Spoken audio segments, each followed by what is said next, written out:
There exists a threat, from anti-hunting groups to politicians trying to give our land away, and we won't stand for it. Those vast western landscapes provide the space for our wildlife to thrive and a place for hunters and anglers to fuel the fire that sparks their soul. In this show, we share our love of hunting, fishing, and conservation. Here, we provide the foundation to meet these threats through passion and the grit of the American outdoorsman. Welcome to the Western Huntsman Podcast.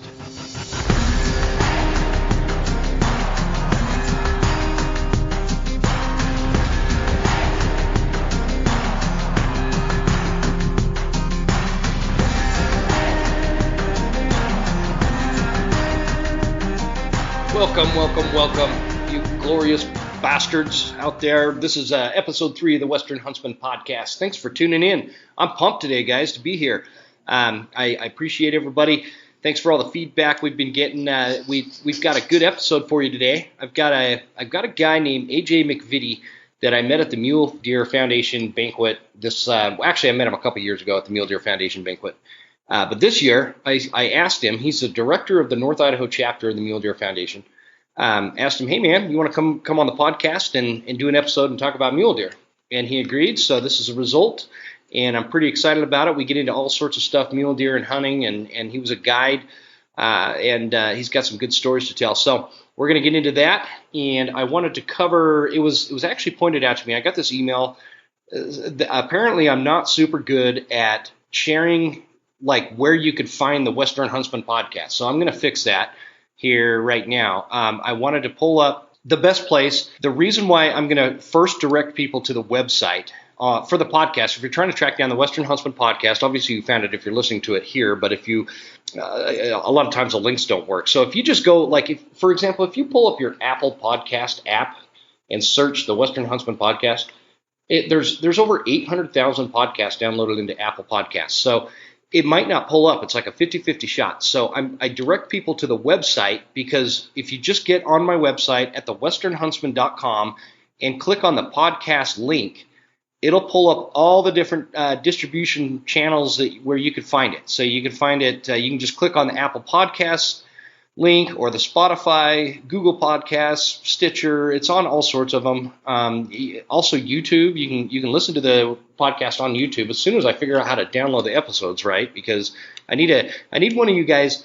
If somebody's like an expert at YouTube, what I'm doing, I'm downloading these episodes on there, and then YouTube's telling me they're too long. So I just haven't bothered to Google it yet. I'll figure it out. But if you guys hear this, shoot me an email at jim@thewesternhuntsman.com and tell me how I get these episodes downloaded to YouTube, because it's kind of pissing me off. So anyways, other than that, we have a Facebook page. Oh, back to the website real quick. There's also an articles tab at thewesternhuntsman.com. So if you click on the articles tab, it's going to pull up all the articles that I've written. And anytime I write an article or I publish a new podcast episode, I put it into there. It posts. And so you can go in there and you can find the actual episode podcasts. And then you can find all the articles that I've written. There's a bunch of good articles in there. I have a couple of guest writers in there. There's articles about fly fishing, anti-hunters. And one that's super popular actually is, if you scroll way down to April 27th, is the complete guide to mountain thermal wind. So guys, if let's say you're listening to this from the Midwest or the East Coast or something, and you're coming out west to hunt this year, you got to understand thermals. I can't tell you how many times I've been on a mountain and I've watched hunters screw up their play because they don't understand mountain thermal dynamics.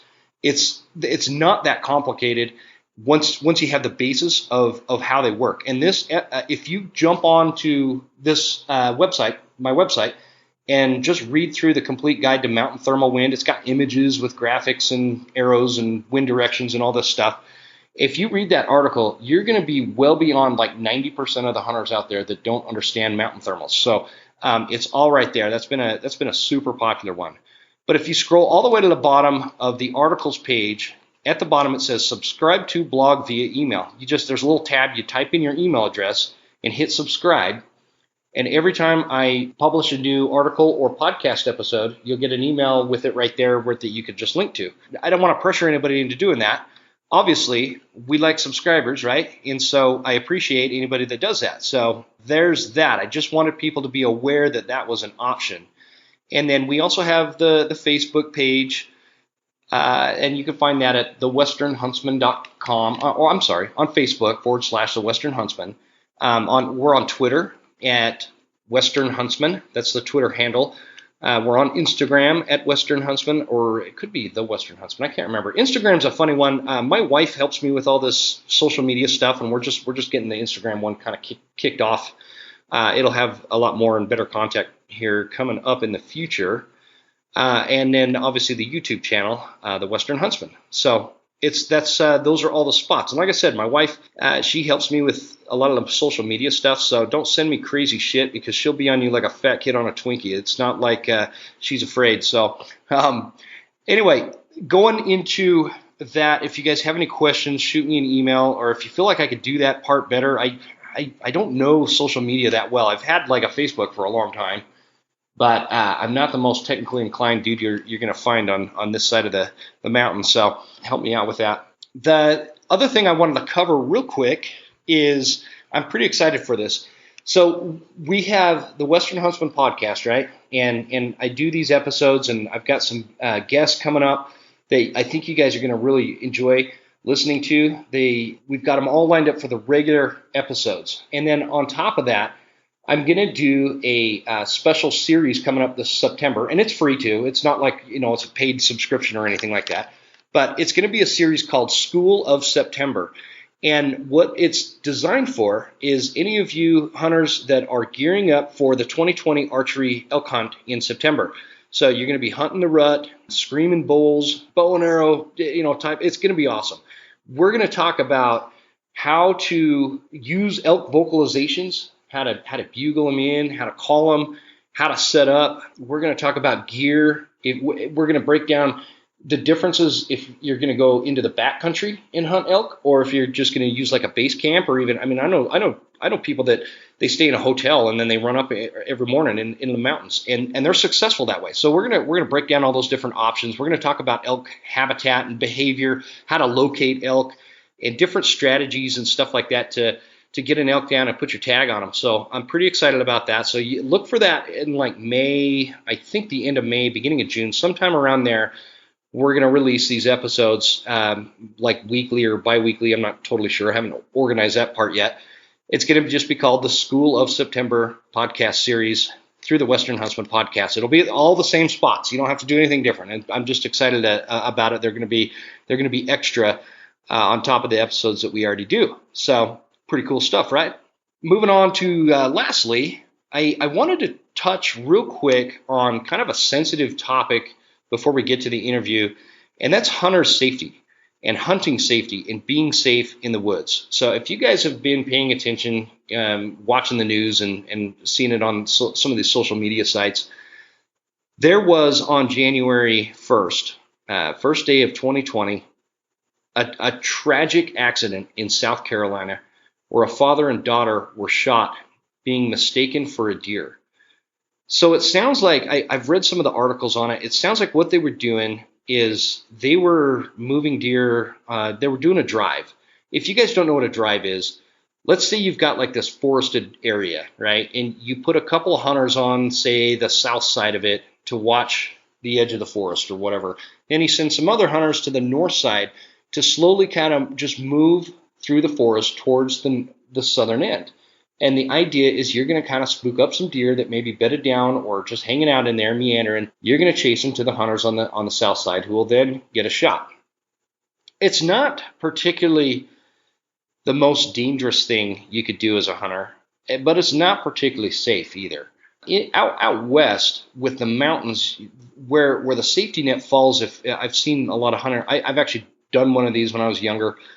When you're doing a drive is like, we're coming down a mountain or pushing through a canyon where you're just kind of not right in the sights of the shooters, where it seems like in South Carolina, it's pretty flat out there. I just don't know how I feel about doing a drive out there on that flat country, because this was one of the results. And it's just, again, it's not super dangerous, but it's not super safe either. So this story This 30-year-old father and 9-year-old little girl were mistaken for deer, doing a deer drive, and fatally shot. They died right there at the site. It's such a tough pill to swallow to read this. What a blow to this family, and what a blow to the hunting community to start off 2020 with such a tragic story like this. My heart and prayers to this family. I wish there was something I could do. They do have a place where you could donate some money to help with funeral costs, and there's just got to be something else. I guess the message. I'm kind of fumbling here, so bear with me because I'm pretty upset about this story. So let's talk about a message that comes out of this. It's the beginning of 2020, right?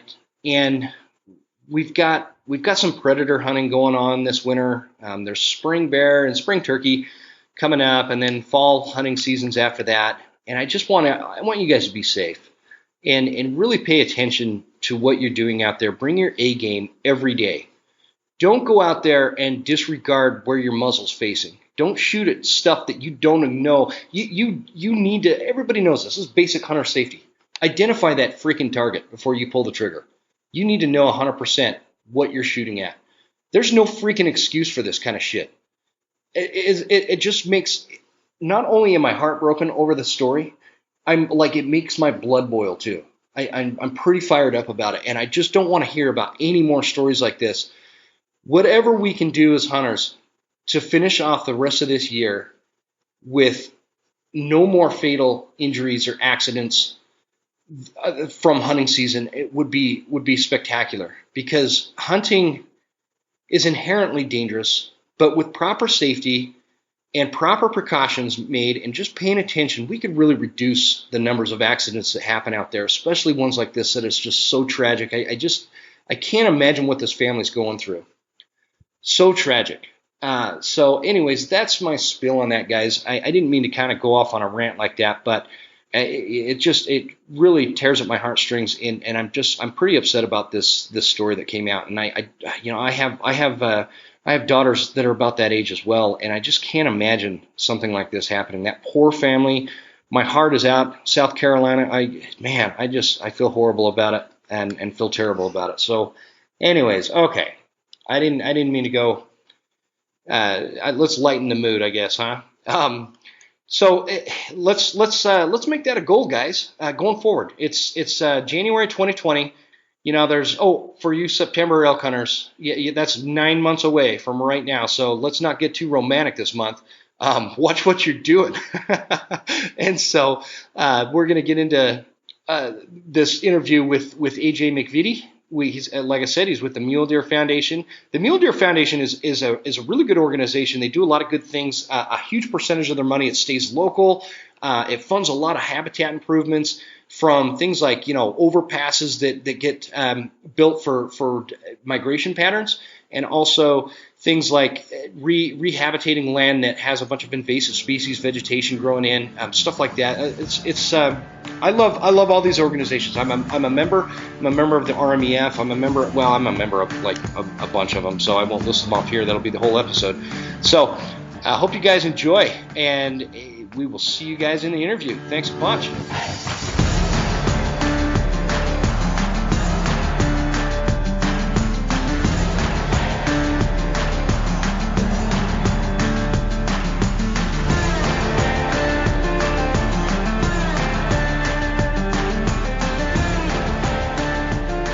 All right, everybody. I told you I'd be coming back with AJ MacVittie. How do you say your last name? Is that right? MacVittie.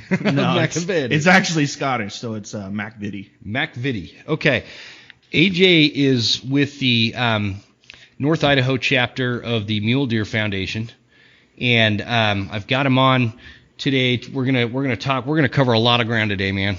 Yeah. And so you just met with who was that you met with? So yesterday? It's the Panhandle Regional Wildlife Manager for Idaho Fish and Game, and there's going to be some interesting stuff, and I'm just going to kind of try to disseminate the information. Yeah.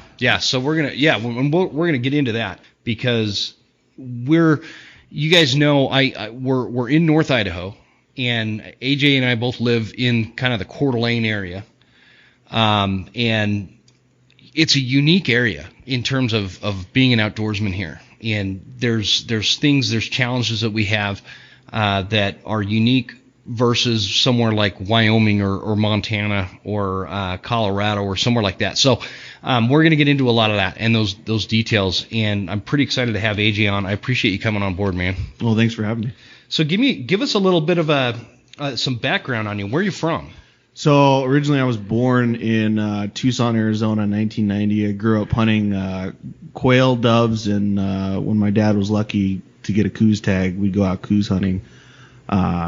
Coos deer, small whitetail, if you're not familiar. Did you do that with a bow or rifle? You're crazy if you're doing it with a bow, man. Is it? Those things, they call them the gray ghosts or the desert ghosts. I want to try it, dude. I do too. I want to go back. It's on my slate for next year. I've been putting in the last 2 years for the late rut hunt, but I mean, they're literally not much bigger. I mean, they're the same size as your dog.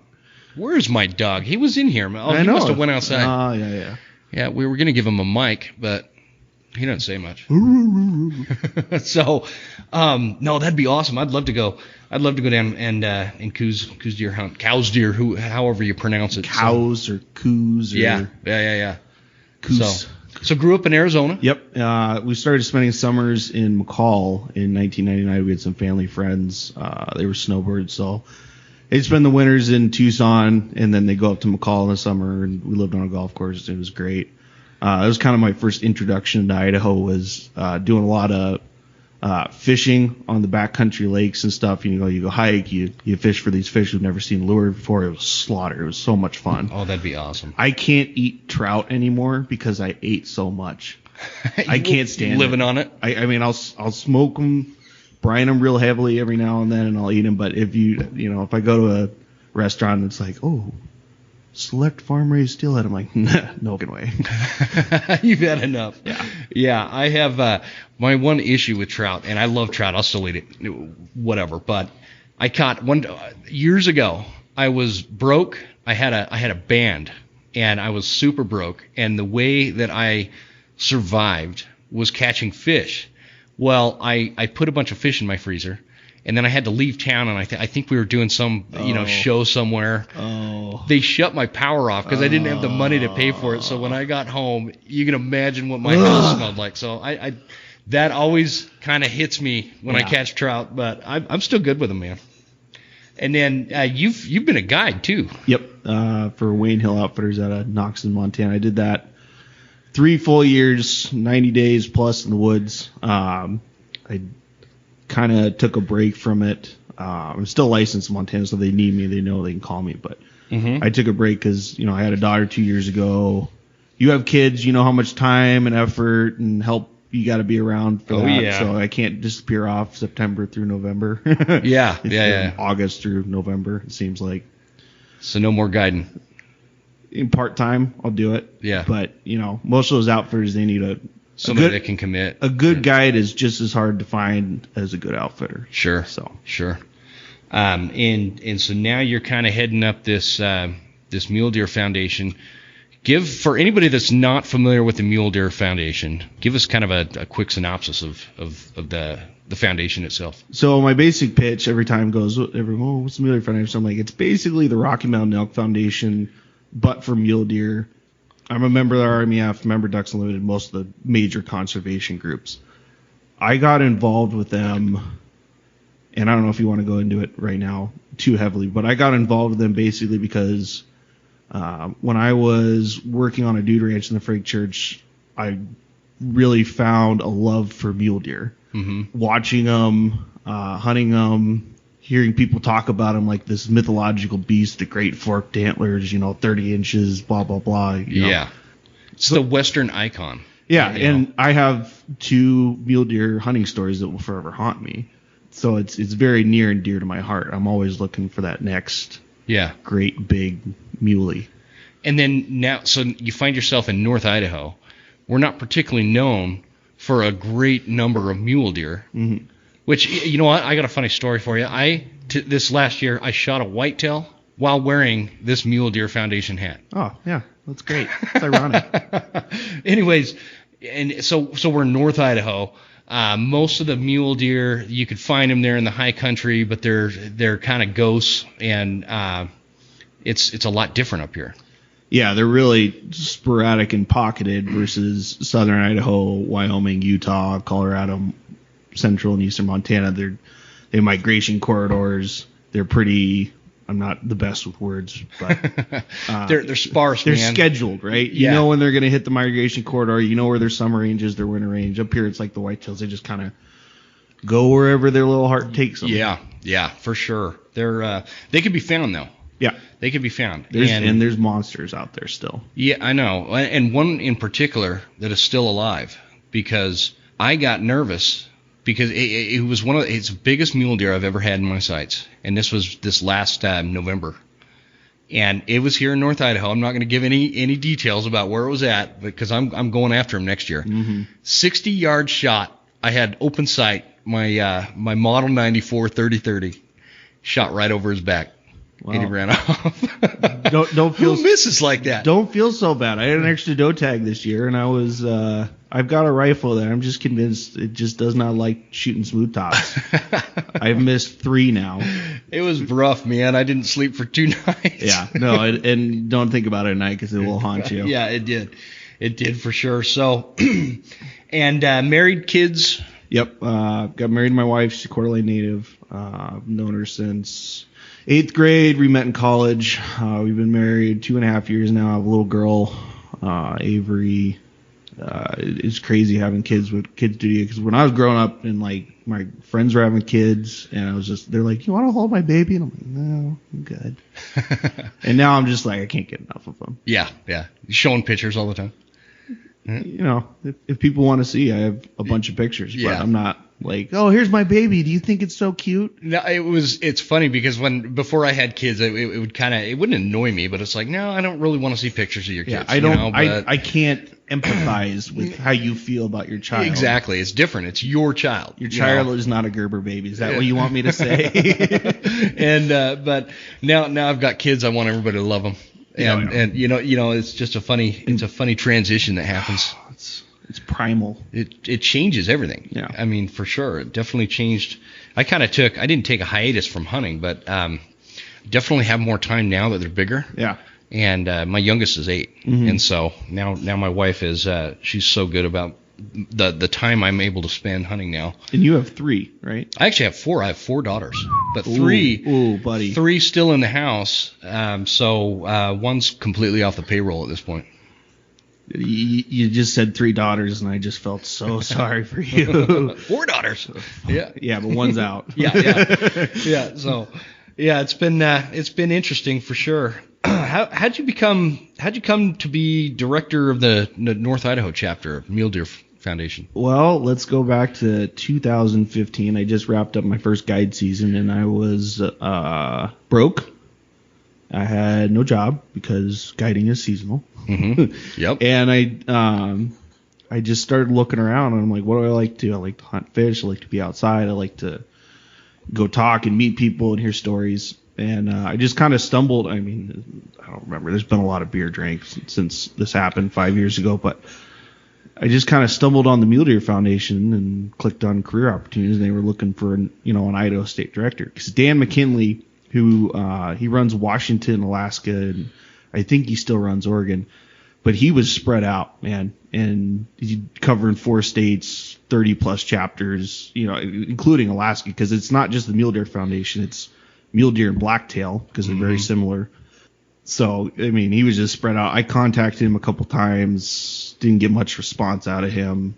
2014 when I wanted to start a chapter.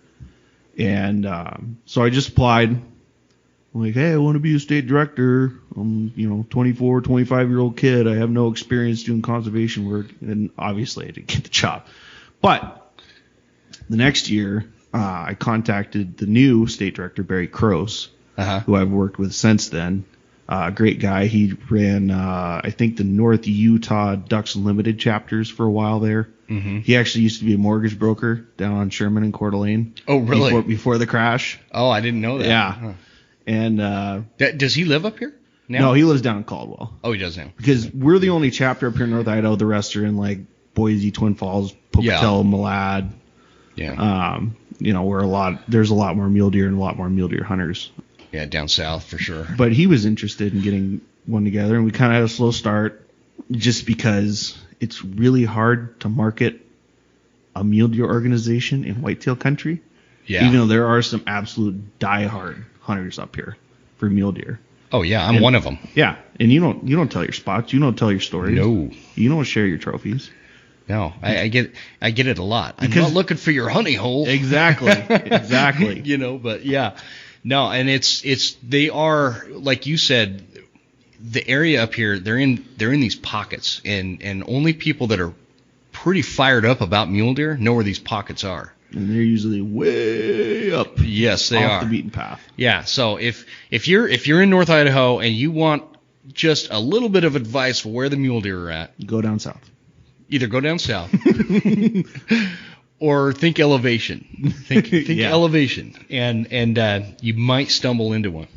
But, might being the key word. Yeah, and this is actually, I started hunting whitetails up here for the first time because I grew up in Utah, right? And I mean, there's no whitetails there. No. It's all mule deer country. Yeah. So that's all I knew, and that's why I get pretty passionate about mule deer hunting. Mm-hmm. It's I always have a hard time between what is my favorite, elk hunting or hunting for mule deer. And if you ask me while I'm elk hunting, it's elk hunting. When you ask me during deer season, it's mule deer. But this whitetail thing, it's growing on me. Whatever. Yeah. Well, you can always go walk around in the North Idaho woods somewhere and fill your freezer with a whitetail. Oh, yeah. And we have such a liberal whitetail season up here. Yeah. It's insane. You have the whole month of September to archery hunt for them. You have 45 days, middle of October to the end of November to hunt them with a rifle. And then you have another 20 days, I think, in December to hunt them again. Yeah. Yeah, with archery. It is a good liberal season for that. So that, and going back to, you contacted Barry? Barry, yep. And how'd that go from there? Well, Barry and I are polar opposites personality-wise. Yeah. He's very cold calculating accountant-like, right? He's very real analytical type dude. Yeah, and I'm just pure passion, emotion, F this, F that. Let's get something going. Let's do this. Let's get fired up about it. And he's like, well, the numbers have to work. And we have to get people to our banquets. It's just So communication with him and I, it's rough at times, but we make it work just because we both, carry the common goal that we want to see this succeed up here, and we don't just want to have banquets, raise money, and say the money goes to mule deer. We want to start doing stuff, and that's why we had the meeting with Idaho Fish and Game here 2 days ago, is to make a plan moving forward. Yeah. So we're doing something locally. And the banquet, this last one was pretty successful, man. Yeah, it grew. It was a big one. Because that was the second one I've been to. How many have you guys done up here? That was the second one. It was okay. So I've been to both of them, and the first one was actually pretty good, and then the second one was a lot bigger, and the Coors Light was flowing, and I somehow got suckered into buying that safe at the auction. You got a great safe. It's a great safe. I love this safe. Yeah. And I just wouldn't have bought it if I was less inebriated. And if you had some libations. Yeah. It was a good time though. But I love that safe, man. I had to have all my wife's cousins come over and help me move it in the house. It was it's just stuck in my truck for overnight. I couldn't get it. It's a big old mess. We had a conversation, when we were setting up, and we're like, "Are we gonna help this guy unload the safe for this lady, whoever wins it?" And we're like, "Nope." I tried to get you guys to come over that night and help me. And we're like, "Nope." It was fun. Yeah, no, it was. I totally expected, as that auctioneer was going, man, I totally expected somebody to outbid me because I wasn't going any higher than what I bid. Yep. And it was crickets. I'm like, I looked at my wife and we're like, oh shit, I think we just bought a safe, and I don't even know if it'll fit in my little truck, but it did. It worked out. We got it in there. Worked out. We love it, man. Good. Yeah, it's full. Yeah. Iron Man works out of Dalton Gardens. That's pretty much He does the steel fabricating stuff, obviously, but that's like all he does is he makes those safes, and they're quality. It is a quality safe. I'm telling you right now, and they're not like sponsors of the Western Huntsman podcast or anything, but I'll give those guys a plug anytime. Yeah. That Iron Man Safe Company, super good safe. Really happy with it. So, what's been the biggest challenge getting a chapter going up here in North Idaho? It's just getting the word out. Banquet planning was the other hard thing. We get a lot of flack for doing it during mule deer season. It's one night. Yeah. We get some of these, a lot of our members, they come down from Bonners Ferry, they come up from St. Mary's, and, it's not the best time, but we're also competing with more established banquets, Foundation for Wildlife Management, Ducks Unlimited, Trout Unlimited. The RMEF banquet, I think, now here in Coeur d'Alene. It's usually in March. Yeah, and I think it's the fourth biggest one in the country now. Yeah, it's huge. It's never going to pass Phoenix or Tucson because they do like $4 million a year net. Wow. Yeah, it's insane. But it's still held in that same building. We had ours in the Jacqueline building, Kootenai County Fairgrounds. Mm-hmm. But they just stuff it full of 200, 300, 400 people. I don't even know how big it is. I just know it's massive. And how do people get involved with the Mule Deer Foundation here? Well, you can contact me directly, northidahomdf@gmail.com. You can go on the website. If you're not here in Idaho, they have a great, chapters, goes by states. Uh-huh. And they've got pins, and you can find out who the regional director is. You can find out who the chapter directors are. Contact them directly, phone, email, whatever. How many chapters does the Mule Deer Foundation have? It's spread across all the western states, and then there's someone like Illinois, Ohio, and Pennsylvania. They've got to have over 200 chapters easily. Oh, wow. Yeah. Wow. So, yeah, it's is it growing? Yeah, it's growing. I wish I could help more.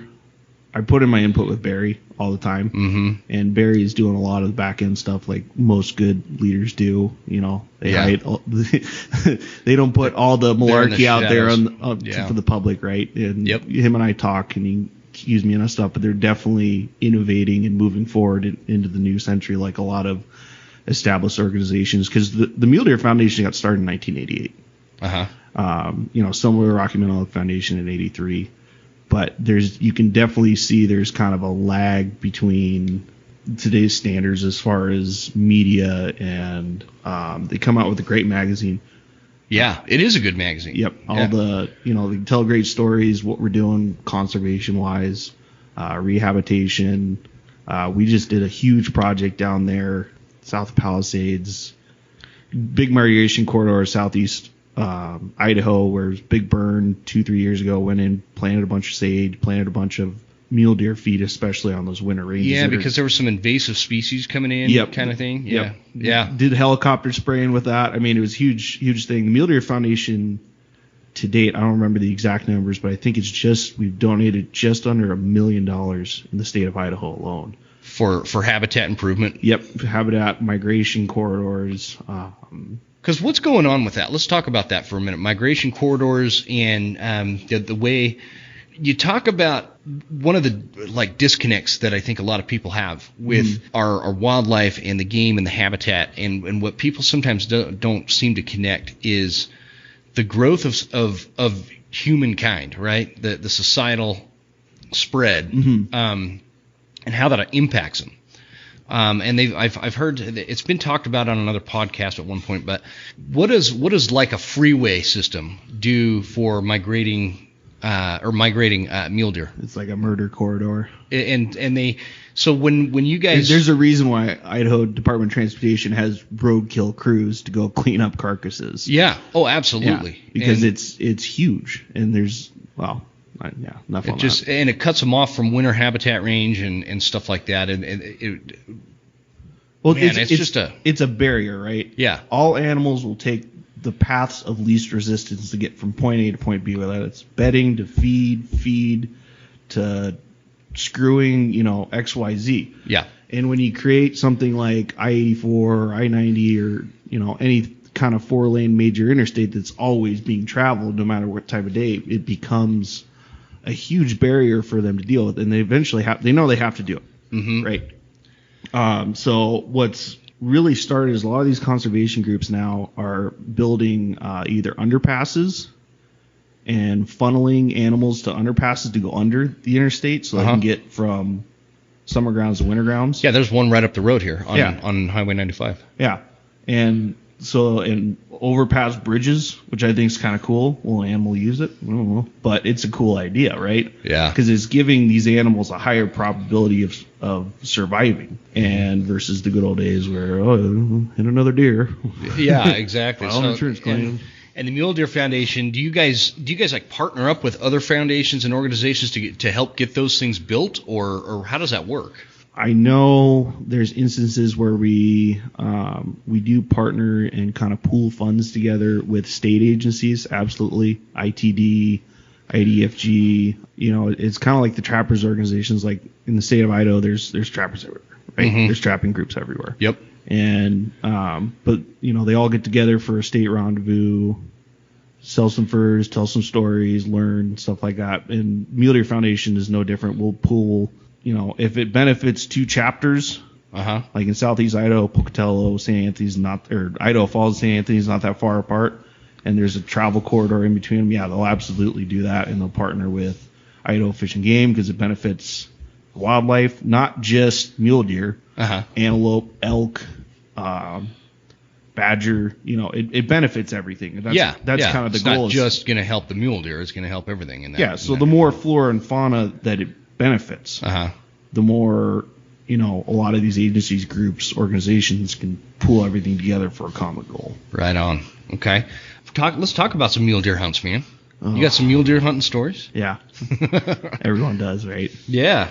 No, there's I have, I'll just call it a missed opportunity twice on two 200-inch mule deer, or what I believe to be 200-inch mule deer. First was in the Frank Church. I was like 15. I got the day off from changing pipe and doing various ranch duties, and my boss said, "Yeah, I go like 4 miles downriver and start hiking up to find a deer." Yeah, he's like, "That's where I go antler hunting. So just keep going up, you'll find something." And so I went up. It took me all day, and I was in pretty good shape back then because I was been bucking bales and moving horses and working mules all summer. And so I climbed something like 5,000 feet elevation, didn't see anything, spooked a herd elk, already shot an elk, saw a bear at like 20 yards, already shot my bear. And I just kind of laid down and took a nap in the sun, as you sometimes do hunting. It's just perfect and you're just out there enjoying life. Anyway, so I woke up. I was like, well, I'll cross this burn, go 2 ridges over, drop that ridge down, I'll be right at the ranch. So I'm crossing through, I think it's called buckwheat, buckgrass. It's that stuff that grows and burns. It's like the real thick, and you rattle. It sounds like a maraca. Oh, yeah. I don't know what it's called. But anyway, so I'm going through stuff like that. It's like 6-7 feet tall, and I'm just cussing and pissing and moaning because it's just a pain in the ass to get through. And all of a sudden, I look up, and there's just this monster mule deer. All I saw were drop tines. I didn't even see any main beams. And this might have been, my imagination, but it was huge. Just huge body. Went behind a tree. I got set. And it felt like 30 minutes. It was probably like 5 minutes. He didn't move. So he was walking away from me. I tried to get it back in the next shot, which, it's not the most ethical shot, but it's this huge mule deer. And when am I going to have an opportunity like this? Yeah. Pulled the trigger, clean miss. He runs over the hill. Went over, looked for blood. Went back to where I shot. And I just kind of sat there like, man, I'm never going to live this down. And I got redemption on that one. Oh, yeah? Because the hunting gods loved me. That buck went over the ridge, spooked up another buck, littler buck, nice 4x4, the typical 4x4 mule deer you think of. Yep. He was running downhill, and I pegged him at like shot number 6 or 7, and back of the neck, and he just crumpled and rolled up. Oh, wow. Yeah. So it's like 5 o'clock. I'm at 5,000 feet elevation, end of October. I've got a T-shirt, a pair of jeans, some cheap Danner boots, and sun's going down, it's getting cold. So I ended up skinning him out. I took the hindquarters, I cut off the backbone and put it on my pack frame, and I got back to the ranch at 4:30 in the morning. Oh, wow. It's a long night. Yeah, and here's the best part is my boss, he's old breed. He's old breed. On the ranch? Yeah. You're working? So I put the pack frame off front porch with the hindquarters in it, and he wakes up at 6:30 in the morning, sees it, comes back in the house, goes up to my room, throws a bucket of water on me. He says, "Where the hell's the other half of that fucking deer?" And I'm like, it's up there. He's like, "Well, we better fucking go and get it." Oh, nice. So on an hour and a half, 2.5 hours of sleep, I started hiking back up. Yeah. And I met a smoke jumper who was hunting, and he helped me pack out the rest of it. So I was really grateful for that. But I got back a little earlier that second day. This is from when you were working in the Frank Church. Yeah. How did you get to this ranch? Is this one of those isolated spots that you had to fly into, or was this just kind of at the base? Or so it's basically like McCall to Warren, and then you drop down the South Fork. Uh-huh. It was right on the South Fork. We had a landing strip down there, but we weren't like the Shep Ranch or Mackey Bar or anything where you have to either jet boat, horseback or yeah. fly in. But the reason I knew them is because they were good friends of my mom's ex-husband's brother-in-law. Gotcha. And he wanted to get rid of me for a summer. So, what would you say in getting back to the Mule Deer Foundation? Yep. Walk us through what's the goal? What is the main mission of the Mule Deer Foundation? So the mission statement for the Mule Deer Foundation is for the preservation and conservation of mule deer blacktail and their habitat. Can you walk us through? You talked about one of that rehabilitation of the land that caught fire. What else has the Mule Deer Foundation done in just recent year or so? Spraying invasive species. Well, let's touch on that for a minute, because spraying invasive species, because I want people to understand what happens with these wildfires. They come in. They burn the native vegetation. Yep. That is what normal consumption for a mule deer, and then these invasive species comes in, and what happens at that point? So basically, the two ways they come in are obviously seeds are airborne. They're light and they just travel from nearby, wherever. The other big problem is a lot of these. More remote areas where you got pack strings bringing in hay cubes or, bales of hay and stuff, they have non-native species in them. Thistleberry. Yeah. The real pointy stuff, you grab it and it hurts like hell. That stuff it spreads like wildfire, and it chokes out a lot of the native vegetation forbs and stuff. It's bad for the deer. It's bad for everything. Yeah. And then pretty much the only thing it eats are goats or other grazers, right? But, and it chokes out the native sage. It chokes out up here, the little birch trees. Birch stands are huge for mule deer habitat. Yeah. It's just good cover for them. And it promotes a lot of the underbrush that mule deer feed on. And I'm talking more kind of up here, high deserts of Colorado and Utah and stuff like that. Sure. But yeah, that invasive species stuff is, Mother Nature does what Mother Nature does, right? But we are I feel like a key part of the unnecessary spreading of non-native species that choke out the native plant life that a lot of our native, fauna feed on and stuff like that. Yeah. And in North Idaho, what are you guys working on up here? So that's kind of why we met with Micah Elstrom. He's the Panhandle Regional Wildlife Manager for Idaho Fish and Game. Dude's got a rough job. Yeah. Oh, yeah. Do you like the Idaho? How do you feel the Idaho Fish and Game is viewed as a whole? Yeah, they have a negative. There's this negative connotation, right? And I think some of that is misconception, but. They have a tough job. They're trying to please multiple different parties, right? Right, and they're state agency. Yeah. So they're state agency. Mm-hmm. There's another red flag for a lot of people. I guarantee you, I would not want to be in those shoes. No. Because they have to satisfy the hunters, the hikers, everybody that is interested in getting out and experiencing the natural resources. Yeah. They can have varied opinions about what needs to be done.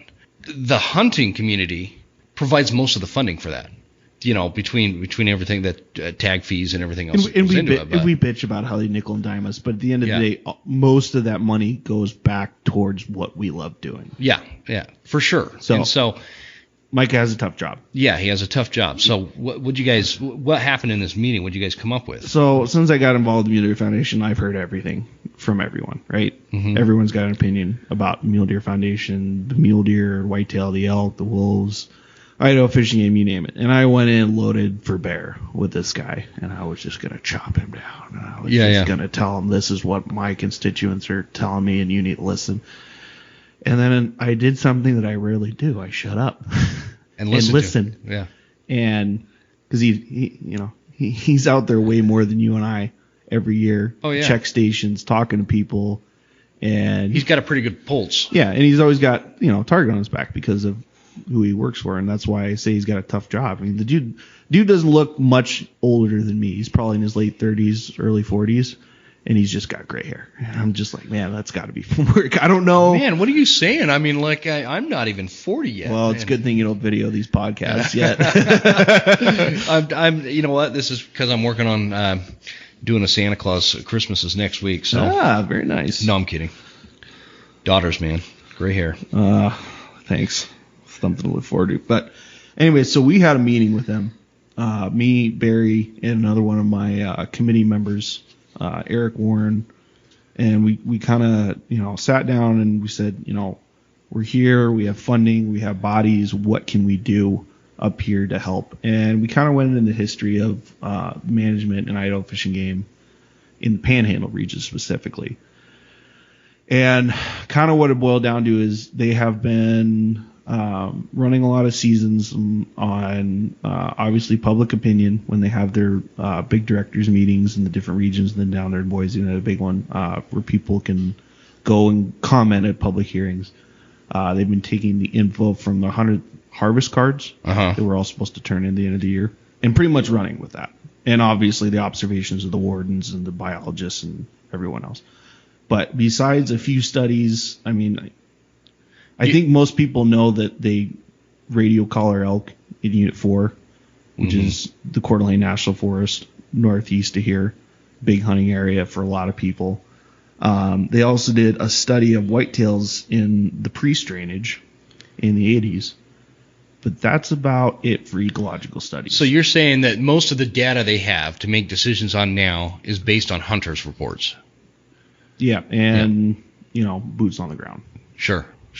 And I think that one thing that's important to add right there, too, because it is North Idaho, this is like canopied coniferous forest up here. I mean, it's old growth. It's not like it's not super easy to get in a helicopter and fly around and count elk. No. You know what I mean? No. It's tough, and that's also why we have such a wolf problem here. It's super thick, and I talked about this in the last episode with somebody else, and it's a unique area, And so anyway, carrying on.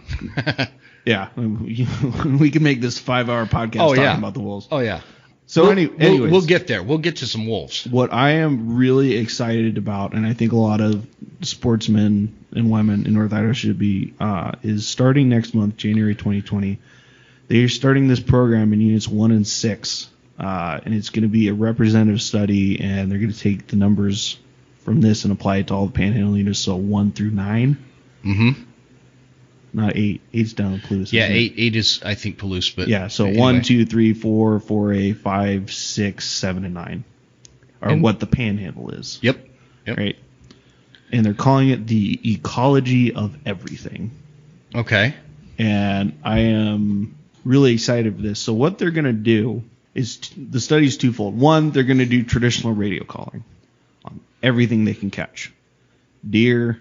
I mean, they have quotas. For mule deer, they're going to put collars on mule deer, 30 of them in Unit 6, which is St. Mary's, Fernwood, Santa, the southern half south. Of the Joe. Yeah. And then Unit 1, which is Bonner's Ferry, Priest, they're going to do 20 mule deer in Unit 1. And then they're also, bears, black bear, grizzly bear, whatever they can catch, elk. There's some stray antelope running around, and they catch them. I'm sure they put collars on them. Up here in the Panhandle? Yeah. Wow. There's no antelope in the Panhandle. I didn't that think I'm so. aware of. Maybe some that have escaped high fence. I wish there were. Yeah. But it's a long drive to go antelope hunting around. Yeah. You gotta go to, I think salmon's probably the closest place. Yeah, for sure. But anyway, so they're gonna track every big game species they can get a handle on, right? Mm-hmm. And it's going to be a 10-year study. And the other half of this, and I think this is going to be the most informative for them, and I'll get to that in a second, is they were going to do trail camera grids in units 1 and 6. And I think they're going to do like 300, either total or per unit. Can you explain what a trail camera grid is? I mean, it's pretty self-explanatory. But so my understanding of this is they're going to put trail cameras out on, main corridors where big animals, really any kind of fauna travel. So creek bottoms, major game trails, ridge tops. But designated locations where they can actually monitor movements and identify. Right, and they're going to do twofold. They're going to do one that takes a picture every 10 minutes of the landscape, which I think is hilarious because those trail cameras the batteries are going to die on them real fast. I know. Especially if this is a 10-year study. There's going to be some really fit Idaho fishing game technicians. Yeah. And then the other one's obviously going to be the traditional trail camera method where it captures motion. And I love this because I hope Idaho Fishing Game takes this data, because I run a bunch of trail cameras. I know a lot of people run trail cameras in their hunting areas, specifically for elk. And they're going to see a lot of predators. And I think they might finally cue into what you and I and most of us who do this know. There's a lot of predators running around here. Yeah. The study is geared not just towards big game. They want to understand what's killing what. There's going to be some necropsy studies, and that's a big part of what we're going to be involved with. The Mule Deer Foundation is going out with collar dyes, because these things are so advanced now. I mean, they can detect heartbeats, right? Oh, yeah. And pulses. Yeah. So, when an animal dies, they'll call us up to say, hey, take field technician, or however it's going to work. And they're going to say, go check on this collar, go see what killed it. And they're going to gather that kind of data. Mm-hmm. And over the course of at least 10 years, they're going to be doing this. Wow. What's their goal? What is their goal is to understand our big game herds up here. In terms of numbers, predation. Yeah. What are they killing wanting? What? Mm-hmm. What's our habitat? What's dictating where our animals going because of habitat? And you kind of mentioned already, like Unit 4 especially, and Unit 1, big part of Unit 1 is all old growth forest. Right? Yeah. And it chokes out all the undergrowth, the underbrush. So their goal is to study, where are these animals moving. They don't even know it up here if deer and other ungulates have migration corridors. It's kind of assumed it's elevatory. So, it's like the mule deer. They go up in the subalpine in the summer and get all that nice lush brush. Mm-hmm. And then they kind of move down to the low fields and stuff in the winter to get as much feed as they can. Don't back have down to to the deal low with, country. Yeah, 6 feet of snow up Romanos or whatever. Mm-hmm. But that's another huge part of it, is they want to see where these animals are going, what travel corridors are using, what's killing what are our rough numbers, is it, and the big thing that Micah hinted at and kind of put in my brain some little sparks and seeds is, and I hadn't thought of this, and I don't think a lot of people have, is killing all these predators a good thing?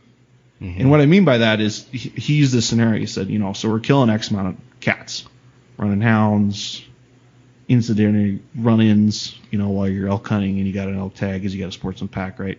So is it better to have a bunch of old toms running around kind of keeping the young cats out, or is us taking all these old toms out creating like a suction for all these cats coming in trying to establish new territory and bringing in more predators for certain reasons? Yeah. And I was kind of like, I hadn't thought of that. So that's part of their study. Yeah. Yeah. They want to. What about wolves? What is their study on that? Did he mention it? I didn't really ask him about wolves. He kind of mentioned it in passing a couple times with the whole overscope of the ecology of everything. They're going to obviously radio collar and track wolf movements. Mm-hmm. They have rough ideas. So this is this pack, blah, blah, blah. That's why, when you kill a wolf, you got to go in, you got to give them samples. They're doing it with bobcats now, too. Actually, I got a little letter because I have my trapping license. They said, bring in the lower jaw of any bobcats you kill. It's $5. And, we'll study it and find out the age for you. And they're just gathering all this data. And I don't think we're going to see any real changes from the data, and this is just my opinion, for 5-10 years when they have a chance to analyze the data, have their meetings, have their committees, have their open hearings. Kind of a long-term study kind of thing. But it's really excited that they're finally doing something concrete. Yeah. To me. Yeah, no, it sounds like they're going to have, it's a pretty big effort. It's a 10-year study. They're putting several colors on several different species, and it's proactive. And this information, they need to figure out how to make that public and get it out there so people are aware of this. Because I think that a lot of, especially us in the hunting community, sometimes we feel like, not just there's all these problems and nothing's happening. Yeah. And it's not true. It's just perceived. But that's you know what I mean? That's the optics of probably 95% of sportsmen in North Idaho. Yeah. Oh, fishing game. All they do is sit at their check stations. They send out a warden every now and then. I have never been checked by a warden in North Idaho. I've been checked once, and this is why I will always be a little tainted by Idaho fishing game. And I've obviously grown up since this. But so when we were first living in McCall in the summers, right? I wanted to fish. That's all I wanted to do. I'd ride my bike down to the Payette River and go fishing, right? And then we couldn't figure out, because I wasn't a resident, and they didn't have really a non-resident option past the 3 days at that time. So they got me an adult non-resident fishing license for the year. And I got stopped while I was fishing, and the guy wanted to give me like a $500 fine because I didn't have the right license. Oh, really? Yeah, because I had an adult non-resident. He's like, I don't know if this is right. Because I was like 9 years old. I don't have an ID. This was before 9/11. If you were a kid, you could just get on a plane. If your parents were like, yep, that's my kid. Made you get a license or something for that? Yeah. I think, I don't remember what the age are for fishing, obviously, because I don't have to worry about it until Avery's old enough again.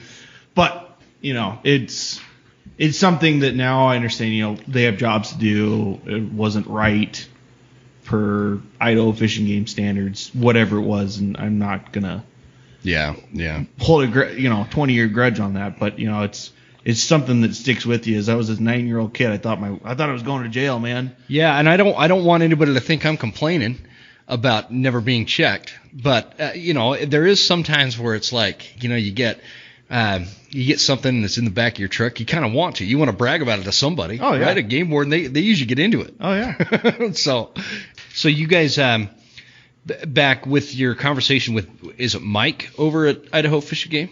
Micah. Yeah. And they're talking about they're starting this 10-year study. Yep. They're going to collar essentially everything and just get some. What kind of data are they trying to get here?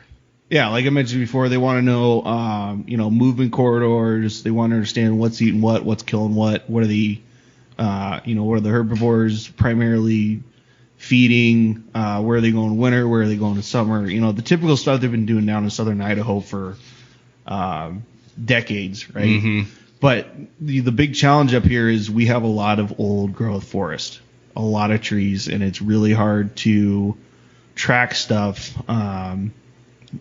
You can't really track it by helicopter. You have to find them first and radio collar them before you can track them by plane. So, but now these radio collars are so advanced and they cost so much money, and it's like it's a subscription. I learned this, so it's like a subscription that you pay to the satellite company, where you're not just paying $800-900 for a radio. I don't know what they cost. It's not just expensive. A one-time expense; it's a yearly expense, like a subscription, like a cell phone bill or something. Yeah. So they're actually spending the money doing this. The other thing that I learned about is everyone hunts up here. We hunt the cuts, Stimson, Potlatch, Bennett, whoever, right? And we just go out there, right? Don't think anything of it. I do. Yeah. I don't know if a lot of people share the same sentiment about that, but we see a clear cut, we go and hunt it. Yeah. Because we get tired of walking through dense timber trying to find stuff, and then you hear it bust 150 yards away, you never see it. So I feel like up here in North Idaho, we're drawn to cuts, right? Yeah. So a lot of the money that gets raised by Idaho Fish and Game for our tags and licenses and fees and all this stuff actually goes directly.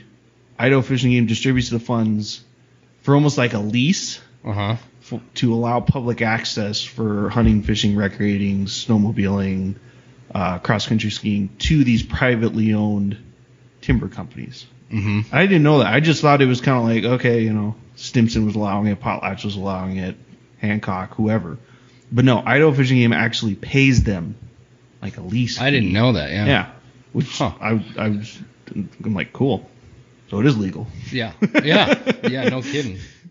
So let's move into what you guys talk about in terms of the Good Neighbor Authority? What is that? So the Good Neighbor Authority, going back to, and I'm going to backtrack actually a little bit and go back on mule deer for a second. So we went in there primarily to talk to Mike about the mule deer herd in North Idaho, right? Mm-hmm.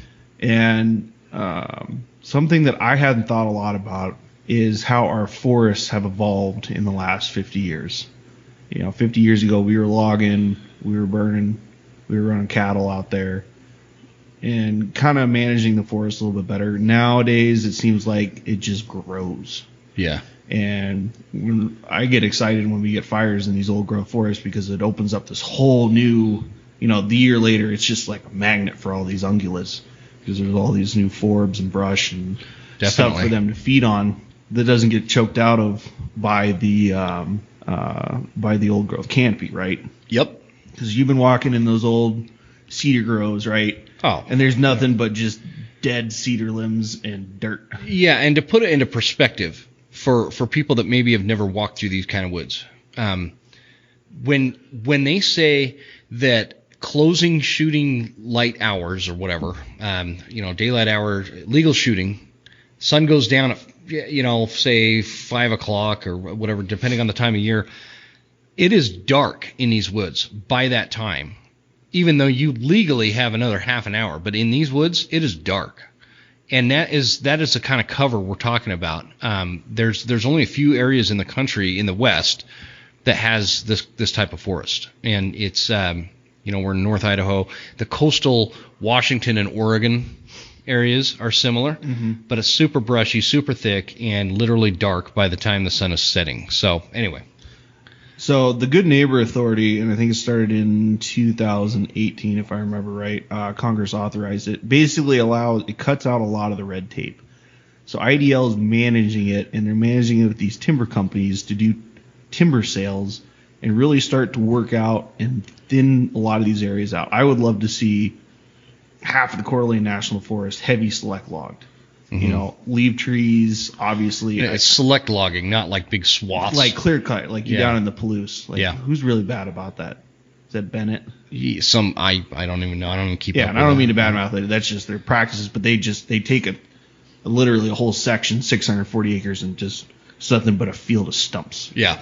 And that's bad for erosion and a lot of other things. The Good Neighbor Authority, I don't know how well it's working quite yet. I did some preliminary research right now on the USDA last night before I came here because it was a new concept to me. But the idea is it's supposed to eliminate a lot of the bureaucracy and red tape about logging and stuff. You always hear stories about, don't log, you're going to kill spotted owl habitat or, whatever. Mm-hmm. Right, and that's kind of why logging has slowed up over the decades of progressed. But hopefully we can get back into it because I was talking to a Forest Service ranger last October. He was doing studies of, why are you in the woods? What do you think? Blah, blah, blah, right? And I asked him, because there's a huge problem with off-road vehicles, four-wheelers, side-by-sides, motorcycles, just blazing trails wherever, right?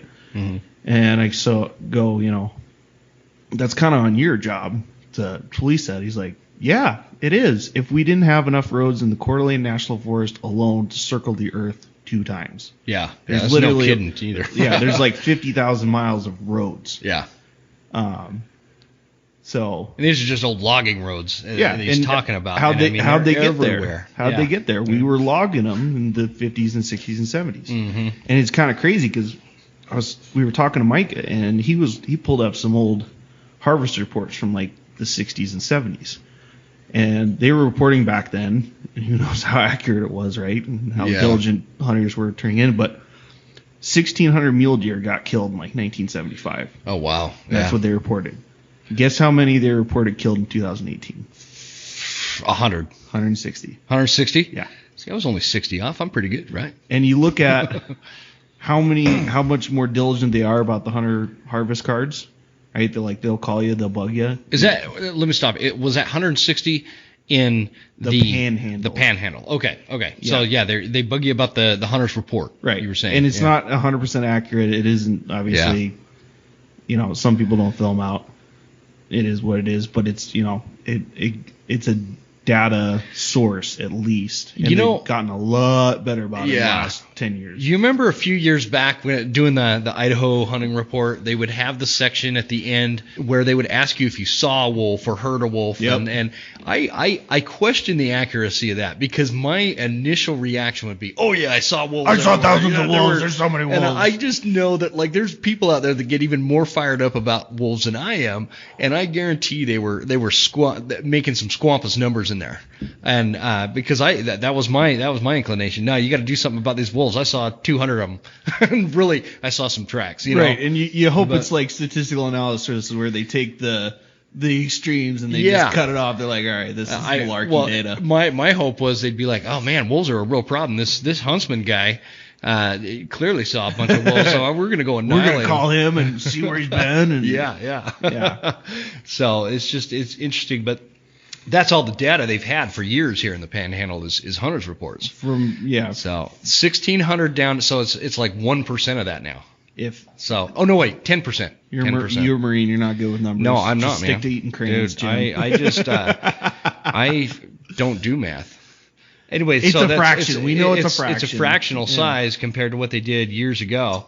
That sucks too, because that's twofold. If you look at it and actually analyze it, one, our mule deer herd numbers are down because I think you have a different forest ecosystem than you did when we were logging it heavily and we had a lot of new growth, versus now we have old growth and the predominant feed for mule deer, the twigs, the berries, the forbs, the weeds, the really heavy leaves, because mule deer are predominantly browsers, right? Mm-hmm.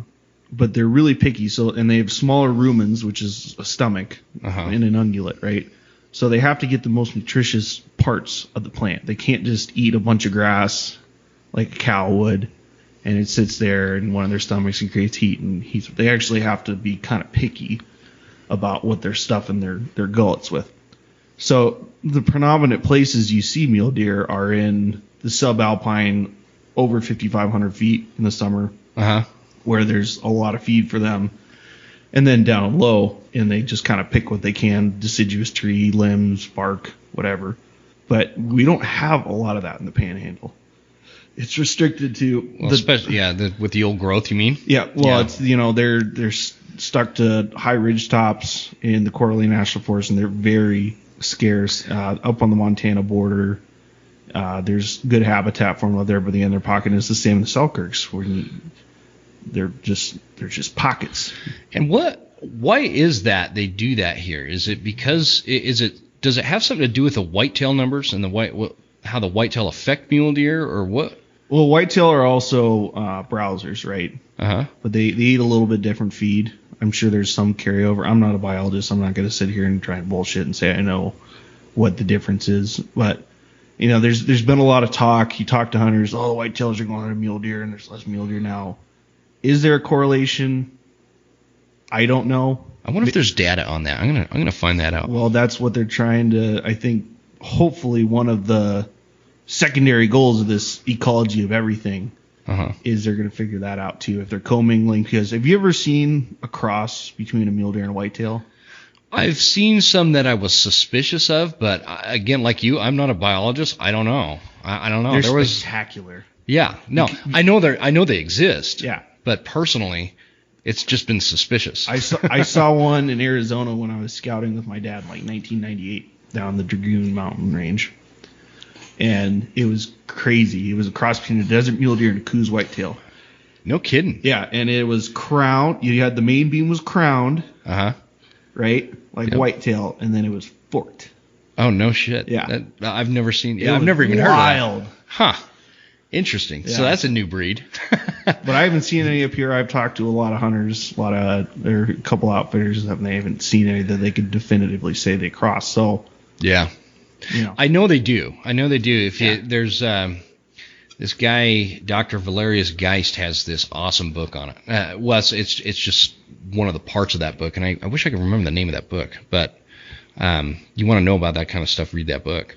I'll track it down and try to put it in the show notes. But it talks a lot about that, and they actually studied the effects of crossing a whitetail and a mule deer, and like how they lived and they struggle to survive in nature, and all these studies they did. Well, that's really interesting. That's kind of a common thesis of how we got blacktails. Yeah. So it's complicated stuff, and like you said, we're not scientists. So, what's the future look like for mule deer in North Idaho? Well, we're gonna try and help them.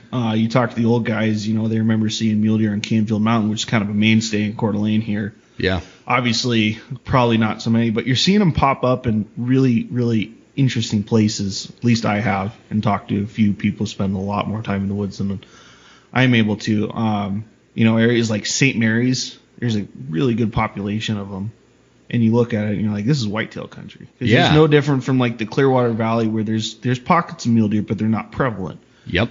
Obviously, there's still really good herd populations in Hell's Canyon, in that, canyon brush country down there. But also like on the south side of Blossom and Signal Point, I've been hearing guys catching them whitetail hunting, trail cameras, nothing huge, just like, 2 or 3 does. Sure. But still, it's like, it's whitetail country. And yeah. Well, one of my I hate the term honey hole, because everybody asks, I'm not looking for your honey hole. Where's your honey hole? I'm not looking for your honey hole, but just a general, it's like 3 times a day you see that. Unit 4. I have a mule deer honey hole, but it's surprising, because where I run into these big mule deer bucks is total whitetail type country, with the exception it is elevation wise, it's pretty high. In fact, one of the biggest whitetail bucks I've ever seen was in this area, and I was actually bow hunting for elk, and he totally busted me. Don't you love that? He was a great buck, man. I came out of this brush, I had just bugled, and so it was like when I came out of the brush and he noticed me, he's like, "What the hell are you?" I was expecting a bull to walk out, and out comes this hunter. I tried to put an arrow in him, man, but he busted me too quick. So anyway, it's just interesting seeing how that translates with different habitats, and why mule deer in certain areas and why they're not. And just as a whole, I mean, how are mule deer doing as a whole throughout the entire West? I know there's struggles and there's issues, but like, what do you have some insight on that? Well, obviously, chronic wasting disease is gonna hurt all ungulates. And I'm kind of a little freaked out about it, because it was always a thing that they talked about in the East and the West. Chronic wasting disease is, it basically just turns their brain to mush, right? And it just kills them eventually. But they just tagged a moose with chronic wasting disease in Libby. Oh, really? Maybe Troy. But not very far from us. Kootenai River corridor, right? Yeah. Dumps right into Barnes Ferry. Yep. It's not hard for them to move 30 miles west and spread this way. So we got a problem with that. But did Micah talk about CWD at all? A little bit. Just trying to raise awareness. I think in the coming years you'll probably see, much like a lot of Midwest states, you got to submit like Wyoming, you got to submit a tissue sample. Yeah. And I think they hold the animal for a year to test it. I don't think so. I don't think it's that long. I think you got to wait a while though before you can actually like take your meat. Yeah. Well, you got to wait for the test results. Yeah. And I'm pretty sure that varies. I had a buddy down there hunting, and he said that was it Wyoming or was it might have been somewhere else, but I'm pretty sure it was Wyoming. He said he shot a deer, submitted a sample. By the time he went from hunting there down to Colorado to chase elk, and by the time he put the deer in the sent it down to the butcher. By the time he got the meat back, he had the test results, and so he was good. So I don't know exactly how that works, but yeah, it's the one request. Micah was busy obviously when we had our banquet on November 2nd. He was busy with hunting season, running check stations, doing whatever regional wildlife managers do on their day-to-day business during hunting season. But he asked me to take a bunch of those chronic wasting disease brochures, and I passed a bunch out to tables and stuff, because I think right now they're just trying to raise awareness, and I think you're going to see in the coming years we're going to be similar to like Wyoming in the Midwest, where we're going to have to start submitting samples so we're not eating CWD meat. Yeah. Because there's no real evidence one way or the other with that, and I can tell you right now, I'm not risking it. If it's got CWD, I'm not eating it. Well, some people say, it gets transmitted by wolf feces. Yep. So wolf eats a deer or elk that has CWD, poop, grass grows in poop. Yep. Animals eat the grass that has the CWD poop. Yeah, I know. And it sounds almost comical when I'm describing it now, but that is literally how bacteria absolutely how move. that spreads. So I mean, there is the name of the disease evades me right now, but the wolves carry this parasite, and when they poop, and that essentially goes into the ground, and weeds grow, right?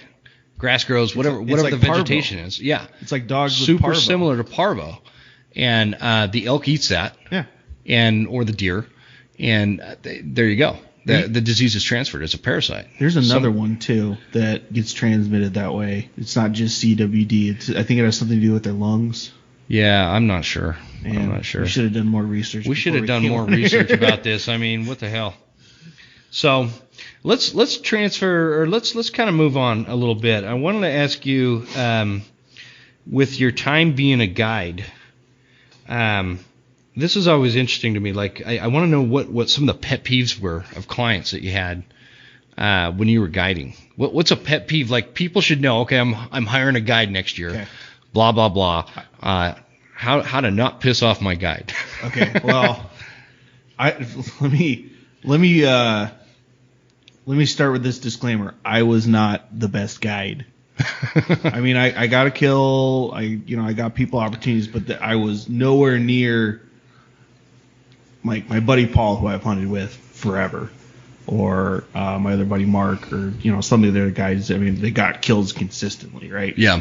There's just some people that are good at hunting up here. Yeah. They just get it. Where I'm more of a run and gun kind of guy, and that doesn't exactly work with the client at the time. But the number one, I got two things I want everyone who's going to hire a guide in Idaho, Montana, any other mountainous state. I want them to know one thing: if you think you're in shape, you're not. Yeah. You can do Stairmaster for 8 months trying to get rid of this, but you will shred your feet when you start hiking. A, because you didn't break in your boots, even though most outfitters will, give them preparation tips and guides, things they should be doing to get ready for their hunt so they can enjoy, people spend thousands of dollars on these. Mm-hmm. Getting here, paying for the hunt, tipping the guide, tip your guide, successful or not. The best thing you can do to get ready for your hunt is find a hill, put on your hiking boots, and just start hiking. Even if it's, you work in a high rise, go up flights of stairs in your boots. Break in your boots. If you live by mountains, go walk the mountains. Yeah. Yeah. But if you're in like Texas or Florida where it's flat, find some way that you can simulate hiking up and down mountains, because I guarantee you it won't be going up that kills you. It's coming back down. Mm-hmm. No, that's true for both your feet and my knees. Yeah, exactly. It's the knees and the hips and the balls of your feet that I got actually a nickname my second year. I was known as the grader.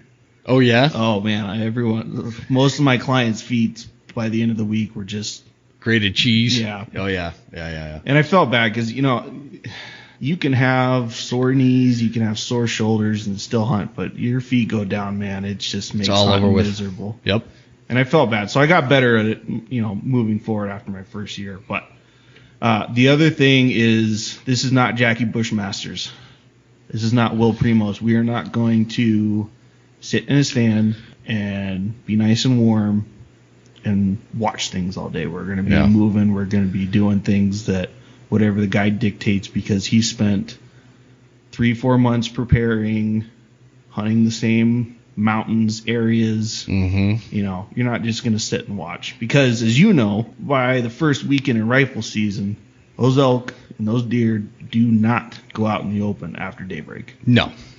Yeah, that for sure. So how did being a guide change how you hunt today? It ruined it for me for a couple of years. Did it? Yeah. I became pretty disillusioned and melancholy about hunting. Uh-huh. Because one, I felt like a bad guide because I wasn't getting, kills and stuff. I could take a client out and show them an elk and deer a couple times a week, but anyone could do that. And I just felt like, because I had a lot of success when I was younger hunting, and it was just PFM, man. Yeah. And, so I felt like, this wasn't hunting. And I kind of, 2 years, I kind of took a step back and really analyzed what it means to me.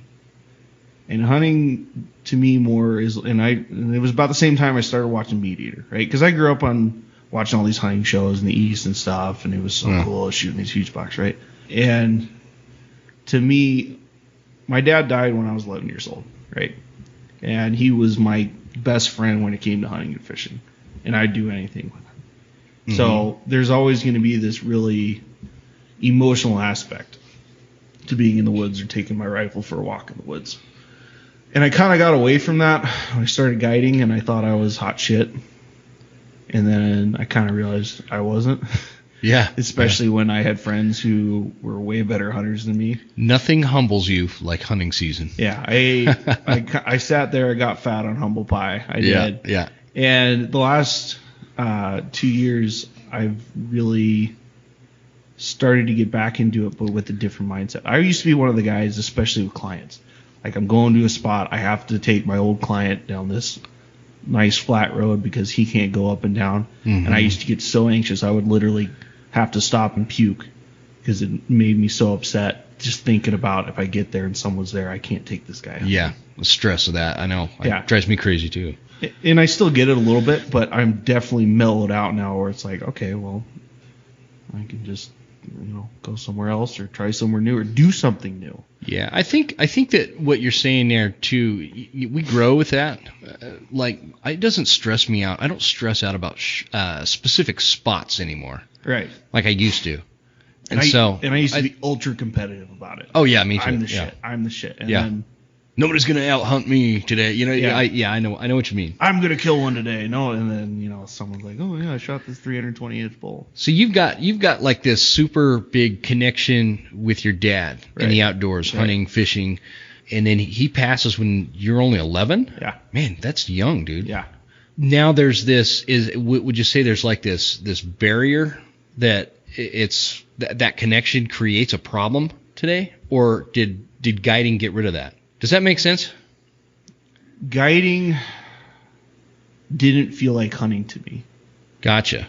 It started to feel like work. Mm-hmm. And that makes sense. In the beginning, my first year, I had so much fun with it. You'd go out, you'd leave at 4, you'd hunt 8 hours with your clients during archery season, going up and down mountains, seeing all this amazing country and stuff. Yeah.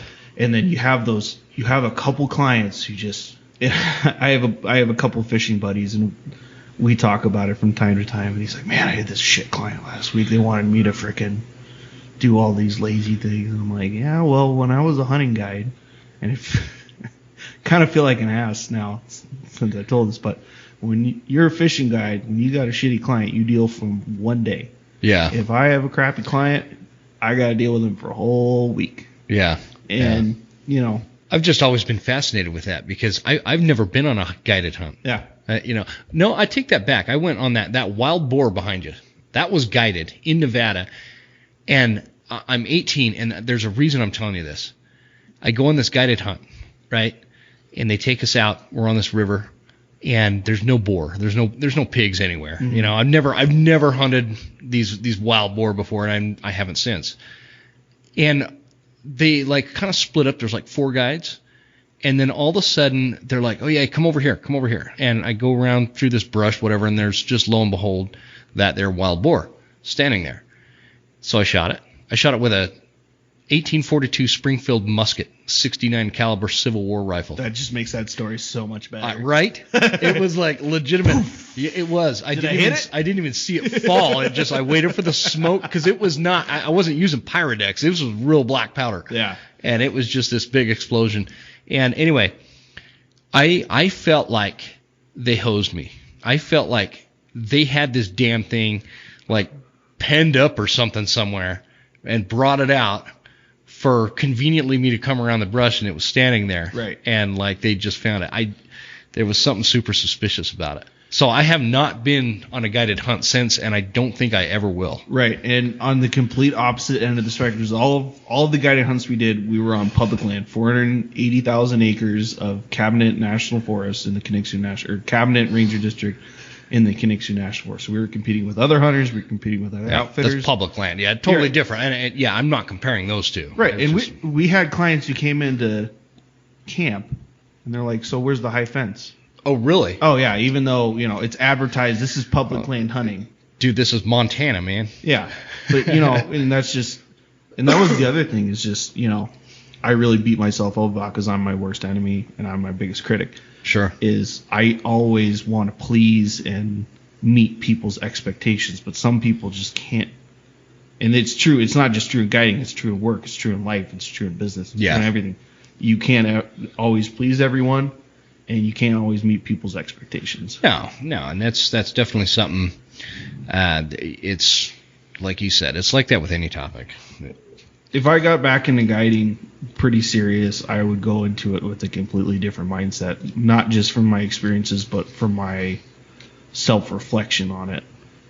I got it into a point I had to spiel. When the clients came in the lodge for the first night, say, hey, we're gonna go out, we're gonna do everything we can to get you guys an opportunity. We're gonna, I'm gonna put myself and you guys in the best positions to succeed, but I can't promise anything. Yeah. And now if I got back into it, I would actually really truly believe that instead of get to day 3, 4 in the hunt and their feet are sore, they're, and I'm just kind of like, well, I'm kind of limited. Yeah, so yeah. That makes sense. I have a tremendous amount of respect for guides who do it as their sole profession. I know. Not only they're usually, they're almost always really good hunters, and they're like salt of the earth people in a lot of cases. Yeah, and they have this. Actually, I won't go there.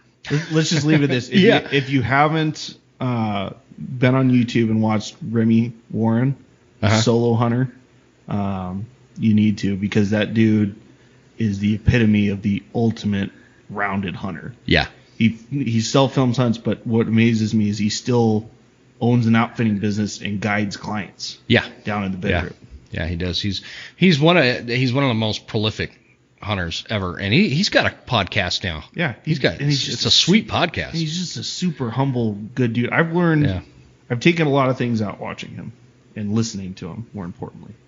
Yeah, I've always been interested in that side of it because I do like teaching people. I like bringing people that have not ever experienced hunting, right, or fishing even, and getting them out there. Mm-hmm. And it's interesting because my problem is though, and I imagine it's like this for guides too. Like I don't know what they don't know. Yeah. Yeah, you know what I mean?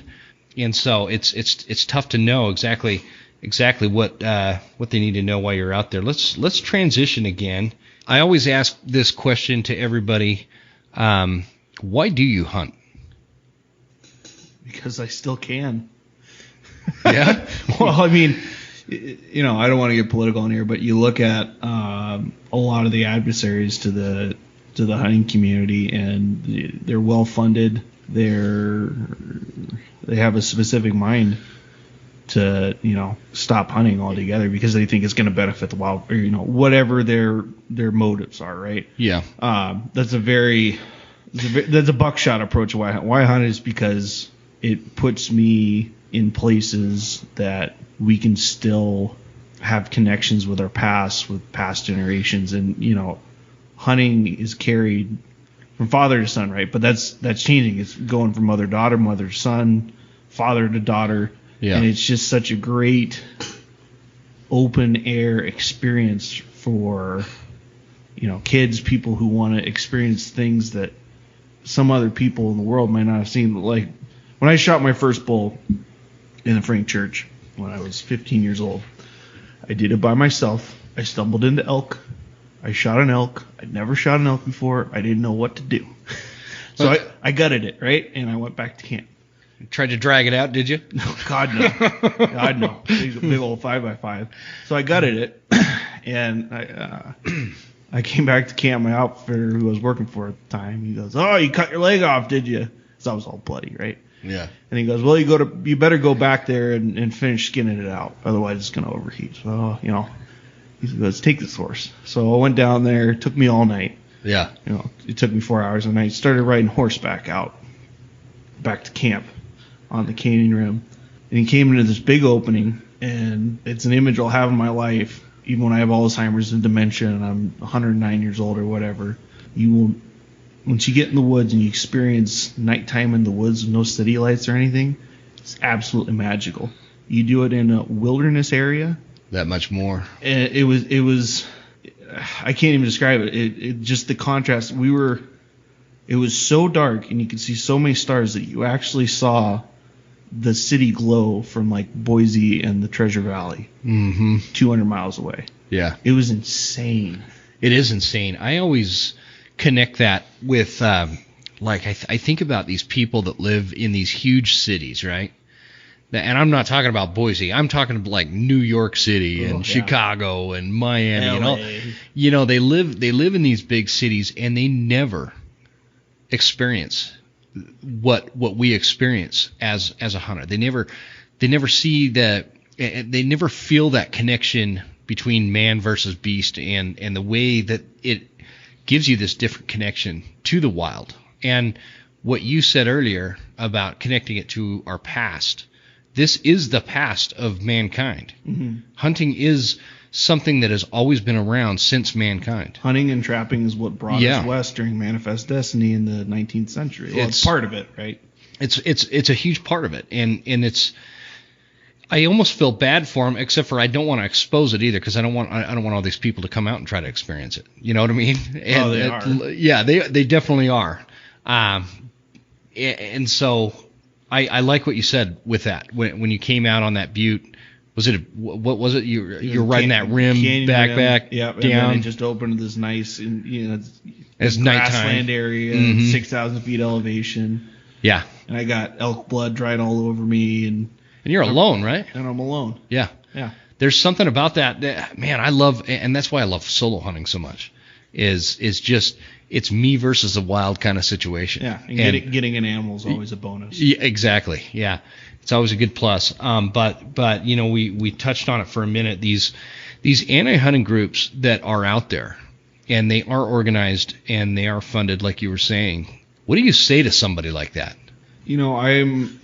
I think I'm rare in this world to where I will always try to see things from their perspective and empathize with them. Mm-hmm. But I haven't ran into a true anti-hunter in many, many years. But, if I was to meet one today, I'd explain to them as best I could, because a lot of this you can't put into words at the drop of a hat.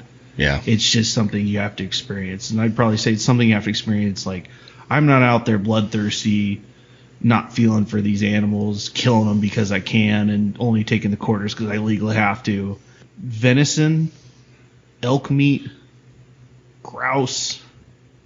I'm really excited. I just got into trapping, so I want to try beaver. I've heard it's a lot like beef pot roast. Oh, we're going to talk about trapping. Yeah. That's new to me, and I've learned a lot, and I went through the process as well of becoming a licensed trapper.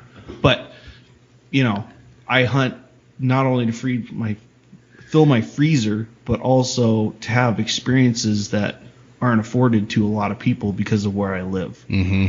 And, I told you, I kind of took a break from hunting because I became disillusioned with what it was for me kind of growing up and my own hubris. But I'm getting more to the point where I'm viewing us hunters and us sportsmen, the people who are going out and doing it legally and ethically, as more of a fraternity, because we need to. Yeah. There's a lot of things that are threatening our way. If you, Joe Rogan just did a podcast with Steve Rinella, I think, at the beginning of this year, where he highlighted that trapping is outlawed in the state of California. Yeah. They got rid of the hound hunting X amount of years ago. They just took away trapping. What are they going to take away next?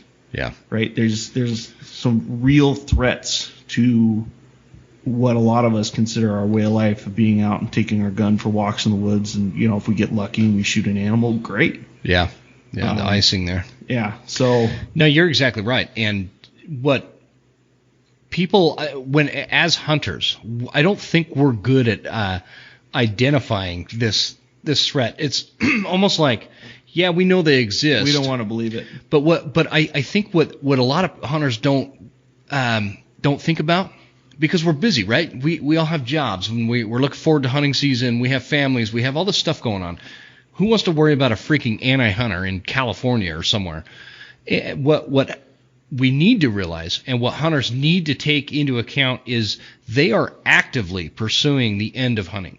It is not like they just are annoyed with the hunting community and don't believe in it and don't want to do it. No, they're actively trying to destroy this way of life that we have. And hunting for me is what kind of makes me who I am, right? I mean, it's just part of me. It's not like a fad or a trend or a hobby, you know. It's not. It's okay. Just so you guys know, we've got a bucket full of beer. Coors Light, I might add. A low bucket of beer. It's getting low, man. What are we going to do with this? But I mentioned Coors Light a lot in this podcast. I think they ought to sponsor this podcast. They need to come to me. They'll sponsor you about the same time the Kibbe Dome down in Moscow gets to be a Coors Light can on the outside, which they tried to do in the 70s. They should.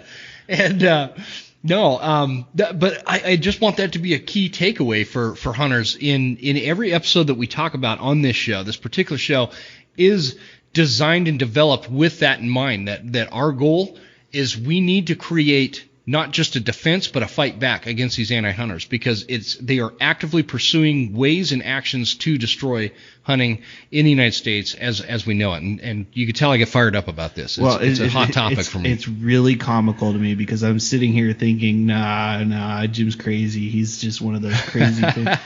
But I know. I am crazy, man. You're absolutely right. And it goes back on the mindset of most hunters is, we think about hunting September through November. Yeah. And then it's just kind of, I can't wait till next September. Yeah, exactly. Right. But there's groups out there that are driven, motivated, and funded that they fight it 365 days a year. Yeah. Whether with lobbying, with activist organizations, demonstrations, protests, whatever they do. And I think, we all need to do a better job as sportsmen. And I'm not talking hunting, fishing. I'm talking people who enjoy recreating in the woods, hiking, and public lands. Yeah, public lands. That's why BHA is huge. BHA. I'm not sure how I feel about them yet. Well, and so let's talk about that for a minute, because that's one of the things I kind of wanted to touch on. In when you compare anti-hunting groups versus hunting organizations, right? What they do is they intermix, and they work together. Yeah. Where I feel like a lot of times hunting groups, they get this rivalry going, Mule Deer Foundation versus Rocky Mountain Elk versus BHA, and they all have their ups and downs. Would you agree? I mean, there's pros and cons to every organization, right? And other than the Mule Deer Foundation, right? Even the Mule Deer Foundation, but no, they do, and so I want our organizations to connect and work together like the anti-hunting organizations do. Does that make sense? And that's why I wish we saw fellow hunters more as a fraternity than competition. Yeah, exactly. And the competition, I think a lot of that devolves out of when we go hunt public lands and there's 13 other pickups. I'm not telling you my honey spot, Jim Huntsman. Exactly. And bow hunting versus rifle, and all these kind of fights that we get into as a community, but on a holistic level. We're all the same group, man. We pursue wild game because it's a primal thing for us. I'm going to tell you a funny story. So back when I was single, I dated this chick in Missoula. She was an anthropology master's of science candidate from Northeast somewhere, New Hampshire. I don't remember. Anyways, we're still friends. So she came out here to Missoula. We went on one Tinder date. We were both like, there's nothing here. You went on a what date? Tinder date. You're too old to know what Tinder is. Dude, I'm not that old. Come on now. Well, you don't know what Tinder is. I might be knocking on 40's door, but Tinder what is like, Tinder? Tinder is like millennial dating. Oh, gotcha. It's like swipe right if you want to meet. What do you guys like? Go to these breweries and drink? That's what you do in Missoula. You go to these breweries and drink. Yeah, I know. Actually, it's pretty good stuff, too. But anyways, so we went on a date, super liberal. I was like, and we were cordial and nice and stuff, but we were both like, yeah. Yeah. Anyways, fast forward, so she gets involved with BHA because BHA started Missoula, right? Mm-hmm. X amount of years ago. Like I said, I'm not in tune with them that much, but she's like this mega hunter now. Oh, really? Oh, dude, and she wasn't before? She shot Wyoming in antelope. She shot deer in Montana. She's killed an elk in Idaho, I think. And you think that came out of her involvement with BHA? Yeah. That's pretty cool. But I associate BHA with her because she is like super duper liberal. Oh, really? Right. And the majority of hunters, I think, are pretty conservative. Yeah. But she's just like super duper liberal. Yeah. But she's all about, conserving public lands and stuff like that. So it's just kind of a head scratcher to me because I'm just like, well, it's a hard thing for me. I see there's faded lines, liberal versus conservative. Conservative politicians, for example, have a terrible record when it comes to public lands. Oh yeah. Yeah. Let's make it all private. But liberals want to take your guns away, and so like where do you want to stand? But you can't have guns, but you can go on all this land because I know. Now it's interesting. Let's move into let's get away from politics. Yeah, we better get away from politics. Trapping, man. So this is new for you. Yeah, it is. Let's talk about some trapping. So the state of Idaho started this trapping course, and they made it mandatory, I think, July 1st, 2018. If you hadn't held a trapping license before January 1st of 2011, you had to take a mandatory one-day trapping class. Mm-hmm. And this is separate from wolf trapping. You still have to take a wolf trapping class. And I can talk about that. So anyways, the local Intermountain Fur Harvesters group was founded in 2016 by a bunch of old school trappers, man. And you think hunters are divided and competitive, and these trapper guys, they don't tell you shit. Oh, really? Oh, yeah, they won't tell you what sets they're using or where you're going or where their trap lines are. Because a lot of these old guys who've been doing it for 60 years, I mean, they've got tens of thousands of dollars of traps. Mm-hmm. So just so you guys know, just a single foothold trap or like a body grabbing trap runs you anywhere between $15 and $35, even $45 if you're going wolf trapping with like the MB 770s or the Alaska number 9s. And then you have to condition them, so you actually have to rust them a little bit, and then you can coat them. Everyone has their own personal way of doing things. Some dye, then wax, some wax, whatever it is. And then you've still got to add your chain if you're canine trapping or bobcat trapping or your beaver foothold trap. I mean, what are you trapping? What are you going after? I have sets out right now for otter, muskrat, and beaver on a property I have permission to trap on this winter. And then I got a buddy out in Cataldo. He's got some coyotes running a fence line, and they go through like one spot. So I've got a snare set up there, and I'm just crossing my fingers, hoping. So I'm not looking for your honey hole. But can you give me an idea of where I need to go? No, I'm just kidding. Anywhere. I'll lay off it. That's the one thing I really do like. Well, I don't trap yet. I'm thinking about getting into it. That's the one thing I like about trapping is because a lot of people will let you hunt on their land. But if they've got coyotes running around causing problems with chickens, or there seems to be a lot more landowners that are more amicable to allowing some stranger onto their land than trap. Versus some stranger out on their land with a gun. Yeah, that makes sense. Right. They're not going to get their, barn shot. But the biggest thing that I took away from this Idaho trapping class is sustainability. They don't want you going into a slough and trapping the 10 beavers that are out there and leaving the area barren for you to come. It's all about sustainability. Like, if you're going out there or you're going to someone's flooded field, and they got a problem beaver making dams, because beavers are the only other animal on this planet besides humans that alter their ecosystem more than any other animal. Yeah. Number one, obviously, being humans. But, there's two types of trapping. There's depredation trapping, and then there's sustainability trapping, which is what a lot of people do on public lands. So you don't want to go out in an area, trap all the bobcat you can, and there's no bobcat in the areas for 2-3 years. Hearing these guys like Delbert Jepson, rest in peace, he passed away last month.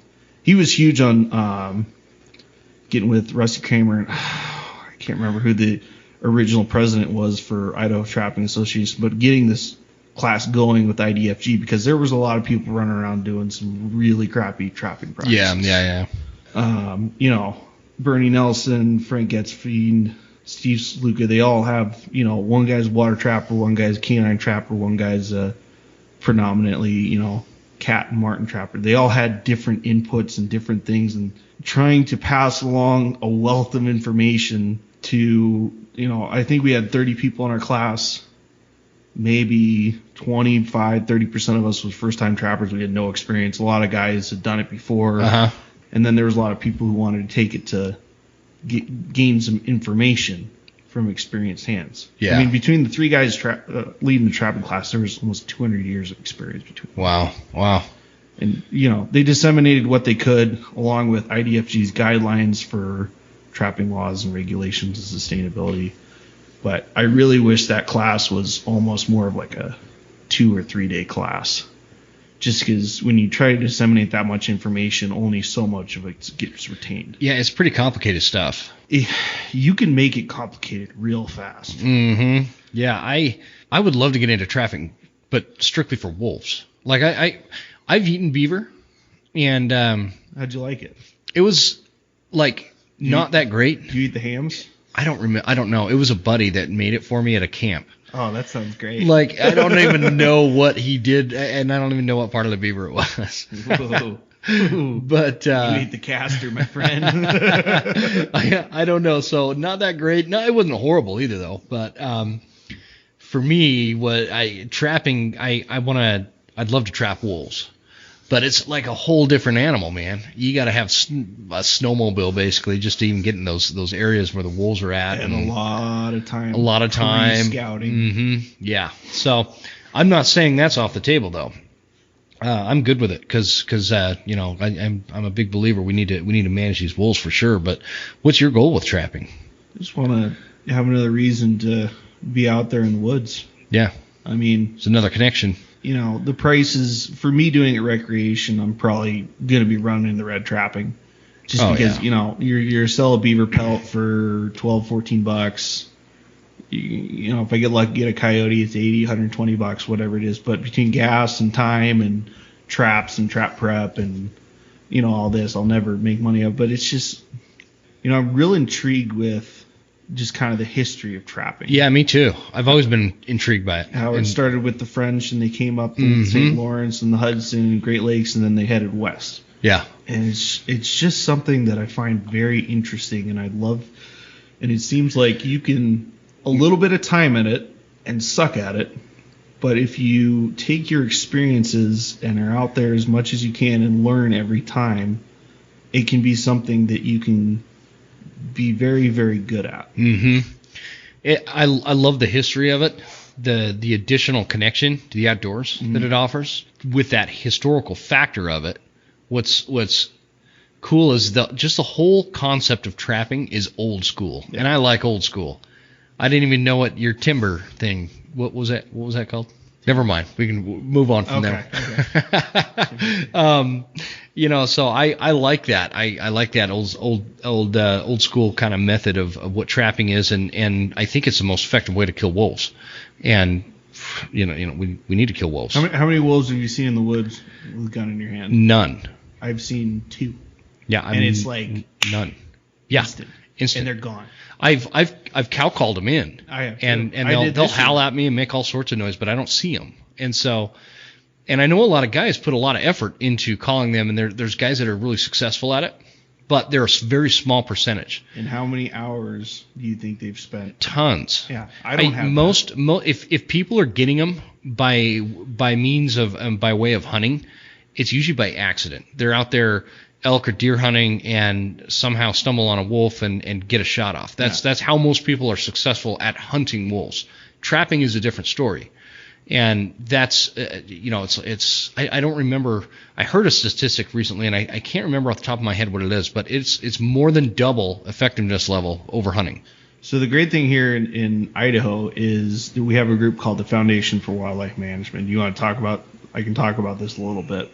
Yeah. No, it's a great group. Yeah. So Justin Webb. We're gonna get him on the podcast. Good luck. I've been trying to call him 3 years.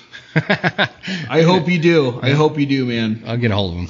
But yeah, I've been trying to get a hold of him because we at the Mule Deer Foundation, we'd like to grow to the point where we're actually funding wolves. So with the Foundation for Wildlife Management, their primary focus is reimbursement for killing wolves. Yep. They offer in certain areas $500 up to $1,000 for each wolf that's checked in, obviously with Idaho Fish and Game. But you get to keep the pelt and you get money for trapping these wolves. Yeah, it's a reimbursement. You have to be a member of the organization. And you're like, oh, wow, well, I'm going to go start trapping wolves tomorrow. Well, there's a lot. The reason why they get away with it, especially being nonprofit status, I'm pretty sure they're 501c3, 3C, whatever it is you have to reimburse. They're reimbursing you for supplies, fuel, everything that you use in the pursuit of hunting and trapping wolves. That's an important distinction to know that people need to know. It's not a wolf bounty. Yeah. Right? It's a reimbursement for expenses. And it's been super effective, actually. And it also, with hunting, you can hunt wolves and get reimbursed as well. Yeah. But the trapping is obviously going to be more effective. Yep, and you still have to do the mandatory inspection at Idaho Fish and Game Station every time you take a wolf hunting, trapping, incidental, whatever it is. But basically, once it's got the IDFG pin in the pelt or the body, or however they end up doing, or however you end up keeping the the cape, you don't have to retain the meat on wolves and mountain lions. Yeah. For Idaho Fish and Game, everything else you have to quarter and take the loins out of, but wolves and mountain lions, you don't have to. Mountain lions are another thing that have to be tagged at IAFG by the pelt. Yeah. But you get to keep the pelt, and if it's black pelt, I think there's certain buyers that are still paying like $2,000. Oh yeah, sometimes more. All black pelt. Yeah, sometimes more. I know one person in particular that got quite a bit more than that for one particular wolf. But no, that's a great group, Foundation for Wildlife Management, and yeah, I do want to get Justin on to talk about that because they've got a unique program. They've got a banquet coming up. They've got two banquets. They've got the one in Sandpoint, and then last year I think they had their inaugural one down here in Coeur d'Alene. It sold out almost instantly. What do you got coming up in 2020 hunting wise? Going to put in for a Idaho muzzleloader hunt for late elk. I probably won't draw because the draw odds are like 6%. Yeah. I'm going to put in for Arizona for deer and elk again. Utah for mule deer again. I'm going to go join a buddy of mine out in Harleton, Montana, and shoot a speed goat. Nice. Yeah, well, fingers crossed. But that's been a bucket list hunt for me. And then I really want to shoot one of those Roosevelt elk out there on the coast. Oh, you do? You talking like Oregon or Washington? On the Olympic Peninsula. Yeah. I've always had a thing for that too. I want to see how big they are. Yeah. Yeah. I've had a hinkering to do that as well lately. Yeah. But I don't know. It's not going to happen this year. But that's the big thing is I just want to get out and explore different types of hunting too. Yeah. Yeah. I mean, even if it's flopping and floundering through new territory, it's appealing to me. Yeah. Because I just like new country. Yeah. Yeah. Well, that's the great thing about North Idaho is you can spend a lifetime up here and not see the same thing twice. That's very, very true. What?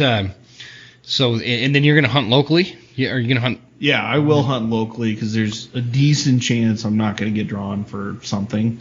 Yeah. So, like we talked about at the beginning of this, Panhandle is such liberal seasons for both elk and whitetail deer that it's always an opportunity that's right out your back door. Oh, for sure.